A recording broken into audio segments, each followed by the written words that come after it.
Hey everyone, in this video, I'm going to show you how to calculate percentage discount using your mobile calculator. Let's get started.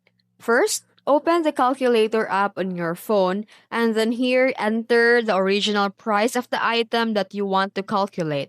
For example, if the original price is 2000, just type the 2000. And here tap the multiply button and now enter the discount percentage number and press the percent symbol. For example, 20%. The number you see is a discount amount. So if 2000 times 20%, it will result to 400.